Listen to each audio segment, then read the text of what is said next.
పేరుతో దందా కుదరదిక. GHMC commissioner కీలక నిర్ణయం.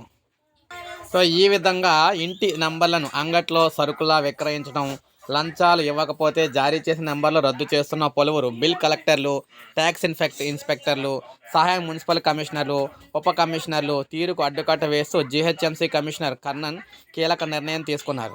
ఐఏఎస్ అధికారులను జోనల్ కమిషనర్లుగా నియమించి వారి అనుమతితోనే ఇంటి నంబర్లు రద్దయ్యేలా నిబంధనలు తీసుకొచ్చారు.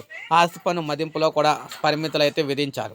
ఇలాంటి పౌర సేవలు ఆయా దరఖాస్తులను ఏ స్థాయి అధికారులు ఆమోదించాలో కూడా తెలుపుతూ ఉత్తర్వులు అయితే జారీ చేశారు.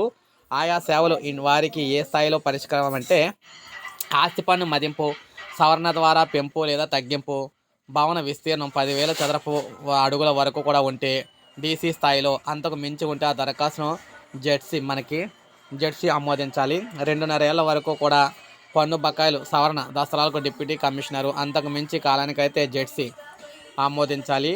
పీటీఐఎన్ ప్రాపర్టీ ట్యాక్స్ ఐడెంటిఫికేషన్ నెంబర్ను బ్లాక్ చేయాల్సి వచ్చిన యాక్టివేషన్ చేయాలన్న డిప్యూటీ కమిషనర్ పరిశీలించి జోనల్ కమిషనర్కి దసరాన్ని పంపాలి. ఖాళీ స్థలాలకు పన్ను దరఖాస్తును సహాయ కమిషనర్, మున్సిపల్ కమిషనర్ సిఫార్సుతో డీసీలు పరిష్కరించాలి. పాత సేల్ డీడ్లను పరిశీలించి ఇళ్లకు నంబర్లు ఇచ్చే దసరాలపై ఉప కమిషనర్ నిర్ణయం తీసుకోవాలి. ఆస్తి పన్నులో పేరు మార్చే దరఖాస్తులను ఉప కమిషనర్ పరిష్కరించాలి. మ్యూటేషన్ను రద్దు చేయాలంటే మాత్రం ఏఎంసీ, డీసీ సిఫార్సులపై జోనల్ కమిషనర్ నిర్ణయం తీసుకోవాలి.